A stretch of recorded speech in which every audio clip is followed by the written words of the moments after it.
시장에 알려지지 않는 반전 매력을 지닌 그런 종목들 들여다보고 있습니다. 김종효의 효리부동 시간입니다. 인포스탁 데일리 김종효 전문위원과 함께하도록 하겠습니다. 위원님 어서 오세요. 네, 안녕하십니까? 네, 원래라면 이 효리부동 시간이 장 마감 딱 하고 가뿐한 마음으로 가볍게 좀 진행을 하는 시간인데 오늘은 괜히 시장 많이 밀려서 좀 마음이 무겁습니다. 위원님 시장에 대한 말씀 한 말씀만 좀 들어봐도 안 될까요? 네, 일단 그 가장 중요한 것은 두 가지라고 판단하는데요. 첫 번째는 그 기존 백신과 관련된 민감도죠.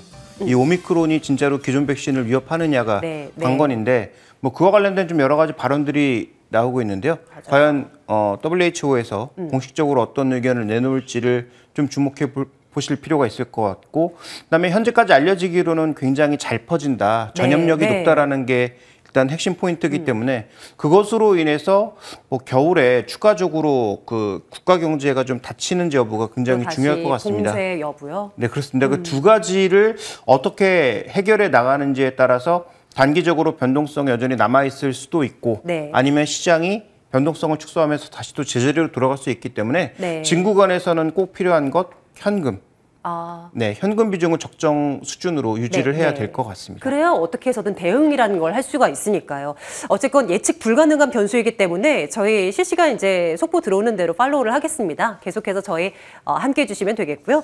자, 그래서 저희는 이제 종목을 한번 들여다볼 겁니다. 지금 보시는 것처럼 오늘의 스토리는 적정 시총은 얼마라고 잡아봤어요. 어떤 종목일까요? 궁금합니다. 화면 통해서 만나보겠습니다. 오늘의 주인공은 바로 이수페타시스입니다. 이 종목에 대한 이야기, 지난 시간을 통해서도 한번 이 종목 다뤘던 적이 있죠, 위원님? 네, 9월 7일 날 저희가 한번 다뤄봤던 종목인데요. 그때 제가 본 캐릭터로 제시했던 것은 적자 종목, 부 캐릭터로 제시했던 건 턴어라운드. 근데 이제는 바뀌었습니다. 이제는 본캐가 턴어라운드고요. 그러면 턴어라운드 된 것까지는 알겠는데 턴어라운드 된 이후에 과연 실적주로서 성장주로서 자리매김할 수 있느냐에 따라서 시총이 얼마인지가 결정이 되는 거죠. 그래서 오늘은 그 얘기를 조금 더 해야 될 것 같은데요.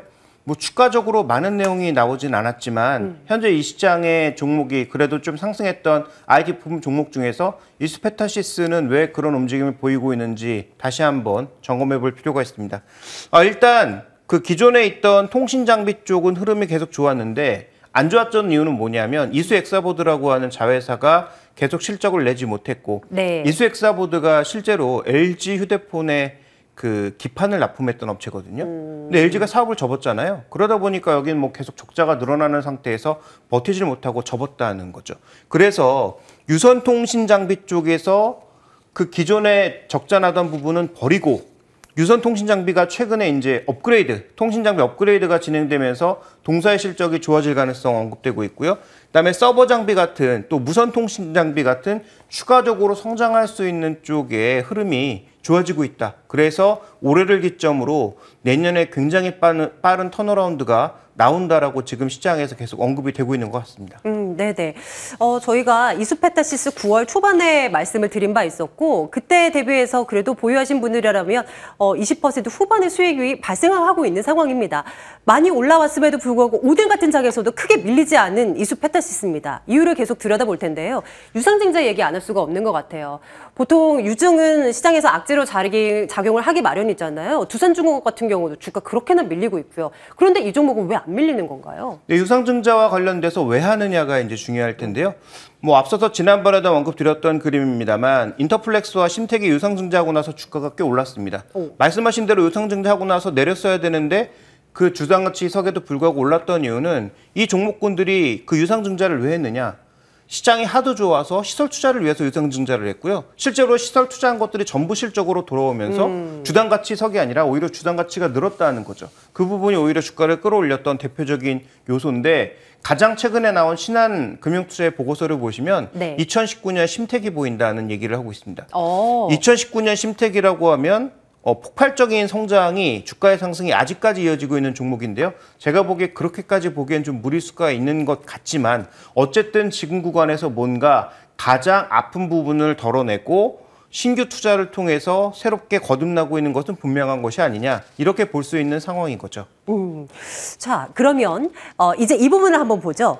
패키징 기판의 대장주에 심택이 있다면 MLB 대장주는 이수페타시스다라는 평가가 나오고 있지 않습니까? MLB 상황은 어떤가? 요걸 한번 들여다보도록 하겠습니다. 네, 그건 이제 우리나라 상황에서만 얘기입니다. 지금 미국의 전체적인 점유율을 봤을 때 일단 뭐 탐탐이라고 하는 업체가 1위를 부동 1위를 차지하고 있고요. 네. 여기서 이제 우리가 주목해야 될 것은 이 3, 4위를 차지하고 있던 중국 업체들이 이제 퇴출될 거라는 거죠. 아, 그래요? 화웨이도 퇴출됐고 미국에서 네. 계속 중국의 업체들을 계속 벗겨내고 있는 상황이다 네네. 보니까 네. 그러면 그 자리를 결국은 상위 두 업체가 차지할 거다라는 거죠. 국내 시장에서의 경쟁자라고 볼 수 있는 대덕 GDS, 지금은 대덕전자로 합쳐졌는데 거기도 이제 일부 철수한 상황이고요. 그래서 되게 유력한 경쟁자들이 점점 이 시장에서 떠나가고 있는데 이수페타시스는 이 시장에 남아서 현재 아까 말씀드렸던 기존 통신 장비 시장에서의 장비 업그레이드, MLB 기판의 업그레이드에 적극적으로 부응할 수 있는 그런 시점이다라는 것이 계속 강조가 되고 있습니다. 그래서 최근에 주가 흐름을 조금 살펴봤더니 일단 탐탐도 주가가 최근에 부진을 벗고 다음 이제 준비된 그림 보시면 조금씩은 이제 회복되고 있는 국면이고요. 이수페타시스 급등했고 그다음에 성격이 조금 비슷한 주니퍼 네트워크스 같은 경우에도 보면 최근에 네. 주가가 좀 고점 대비 내려오긴 했지만 올 한해 그래도 견조한 어떤 상승세를 보여주고 있다는 걸 봤을 때 미국 시장에서 이 MLB 기판 쪽의 흐름이 나름 개선되는 모습을 보여주고 있다. 그래서 지금 이수페타시스는 뭐 국내뿐만 아니라 국외, 특히 미국에서 시장 점유율을 얼마나 늘려갈 수 있느냐가 핵심 포인트고 과거에도 시스코나 미국 업체들이 많이 납품을 해왔었기 때문에 이런 부분들이 현재 구간에서는 좋은 부분으로 자리매김하고 있다. 그래서 네. 관련 시장이 비교적 견조하게 움직이고 있다는 점, 이 종목의 최대 약점인 적자 기업을 덜어내고 현재 적극적인 투자를 통해서 향후 실적을 올릴 만한 모멘텀을 마련하고 있다는 점, 이 부분이 현재 이 종목의 핵심 포인트입니다. 선택과 집중을 통해서 뭔가 계속해서 개선되는 그런 분위기가 나타나고 있는 이수페타시스입니다. 이제 궁금한 것은 주가가 어느 정도 많이 올라왔고 오늘 시장에서도 잘 버텼고 그러한데 앞으로가 궁금합니다. 앞으로도 이 추가적인 이 개선이 더 나아올 수 있을 만한 건지 좀 살펴주십시오. 네, 현재 지금 시총이 3천억대 초반. 그런데 신한금융투자에서는 시총 5천억까지 가능하다. 그래서 목표 주가를 7,000원을 제시하고 있거든요.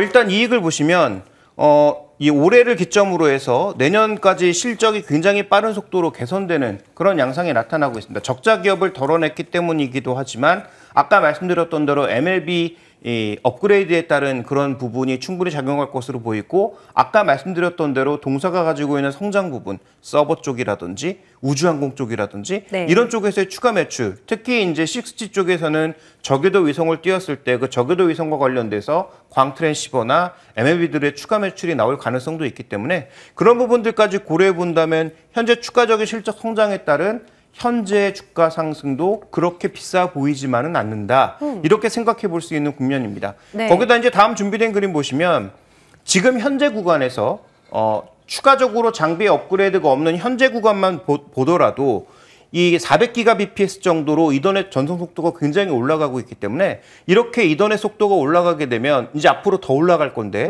이렇게 올라가게 되면 당연히 기판 업그레이드가 동반해서 같이 필요하겠죠. 이루어져야 된다는 거죠. 네. 그러니까 이런 환경적인 변화와 더불어서 아까 말씀드렸던 경쟁자들의 퇴출과 국내 시장의 철수 이런 부분들까지 고려해 보면 이수페타시스에게 기회가 있는 것은 맞다. 그래서 우리가 5천억이라고 꼭 우리가 시총을 한정해 놓을 필요는 없지만 네. 현재 구간에서도 추가적으로 상승할 만한 그런 여력은 충분히 있는 것으로 보이고 있기 때문에 네. 뭐 매수하신 분이시라면 여전히 보유 관점을 신규 매수를 고려하시는 분들은 최근 시장의 변동성이 조금 있으니까 그런 변동성들을 조금 고려해서 네. 저가 매수를 하시는 방법을 여전히 고민하셔야 될 것 같네요. 네.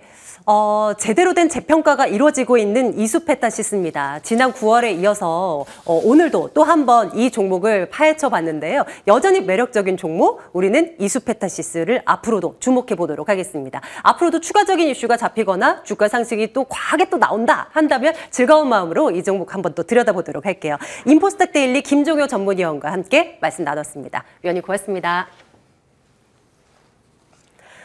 네, 빨간맛 2부와 함께 하셨습니다. 이제 마칠 시간인데요. 조금 전 들어온 속보에 따르면 또 일본에서도 오미크론 확진자가 처음으로 발생했다라는 소식이 전해지고 있습니다.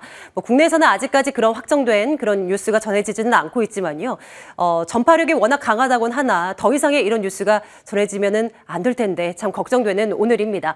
오늘 무엇보다도 오늘 밤 미국장 어떻게 진행되는지 여부 눈여겨봐야 될 것 같고요. 계속해서 머니투데이 방송과 함께 하시면서 새로운 내용들 좀 얻어가셨으면 좋겠습니다. 내일도 장 마감은 빨간맛 2부와 함께해 주십시오. 시청해주신 여러분 고맙습니다.